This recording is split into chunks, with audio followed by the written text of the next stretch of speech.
Do you want to win money on DraftKings in Week 9? Well, here are the best plays that you should be making to have a profitable Week 9 on DraftKings. Starting at the quarterback position, I think Josh Allen is the standout play at 8,500. He just has the ability to separate from the rest of the quarterback pool, and we've seen it this entire year. If we take a look at his game log, he's averaged 30.1 DraftKings points per game, by far the most out of any quarterback in the NFL. He scored 30 plus DraftKings points in every game but 2. He threw 2 picks last week against the Packers and had his worst fantasy performance of the entire year. I contribute that to the Packers just being down multiple touchdowns and still running the ball with Aaron Jones. So Josh Allen, 8,500. The Bills have the highest implied team total on the slate. I think he's just an absolute smash, and in cash games, you can definitely consider Josh Allen, but I would also consider this next quarterback. And make sure you're subscribed to the channel if you want to continue seeing these videos. We really appreciate it. Justin Fields is a phenomenal play this week in Week 9. He's coming off 4 straight games where he's had a QB1 finish on average, coming off of a 26-point game against the Dallas Cowboys, in which the Bears put up 29 points. As you can see on the screen, they've put up 29 plus real-life points in back-to-back games, and the play calling change has benefited Justin Fields tremendously. This was a team that could not score the ball. They could not move the ball, and when they decided to change play callers around Week 5, that's when everything started to change for the better. Justin Fields is running the ball more. He's finding the end zone on the ground. His legs are obviously his most valuable asset right now. The Bears went out and traded a second-round pick for Chase Claypool, so you put another talented wide receiver in that offense alongside Darnell Mooney. At 5,300, Justin Fields looks like the cheap quarterback option that is projecting really, really well, and I think he's going to have a ton of ownership. So Justin Fields is, in my opinion, the second best quarterback play you could make on this Week 9 slate. Now, this running back is the total smash for Week 9. Travis Etienne, in my opinion, is the best running back play on the board on DraftKings.com this week at 6,300. As you could see on the screen, 24 attempts, 156 yards, and 1 touchdown against the Denver Broncos in that London game last week. And Travis Etienne is just a main beneficiary of James Robinson getting traded to New York. This is a player that the best ball community was very high on coming into the year due to his potential pass catching upside and, his big play upside, and we're seeing that come to fruition. As you can see right here, he seemingly breaks off a 40 plus yard run each and every single week, but the opportunity is just so good for Travis Etienne. He will be a full bell cow running back, a 3-down running back, and those are just very, very rare in today's NFL, and I think DraftKings just made a mistake pricing him at 6,300. So Travis Etienne is a total smash this week, but this next running back is also a total smash in my opinion. Ramondre Stevenson is coming off of a Week 8 performance in which he had 23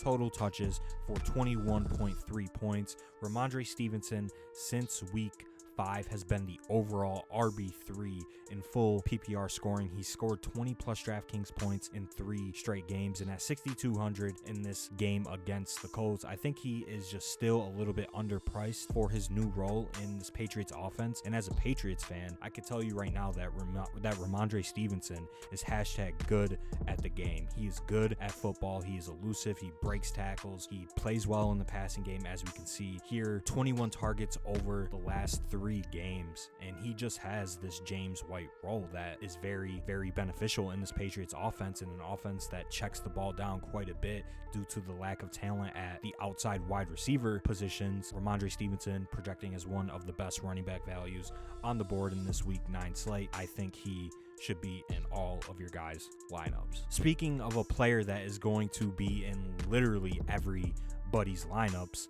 Amon-Ra St. Brown. Amon-Ra St. Brown is going to be absolute chalk on DraftKings in Week 9 at 6,600. He is just underpriced for his role in this Detroit Lions offense when he is healthy. This is a player that averages well over 10 targets per game. The Lions just went out. They traded TJ Hawkinson to the Minnesota Vikings, so an in-division trade. Amon-Ra St. Brown, 6,600. I think he's just a total smash. He is the best wide receiver receiver play on this week 9 slate. And if you are not playing him this week, you are making a clear-cut mistake. Speaking of mistakes, it'd be a total mistake to not play this wide receiver in week 9. Joshua Palmer in week 9 is just coming into a ton of opportunity.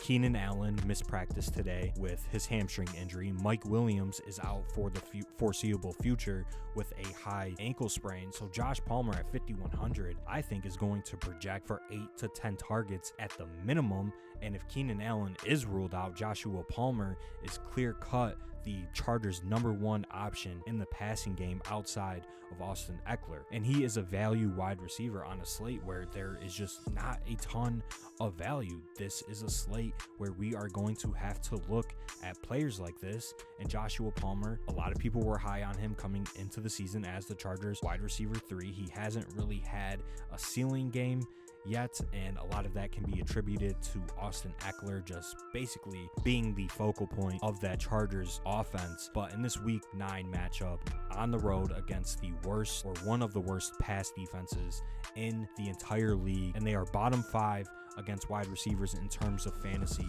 points allowed, I think Joshua Palmer is a must play at the wide receiver position this week.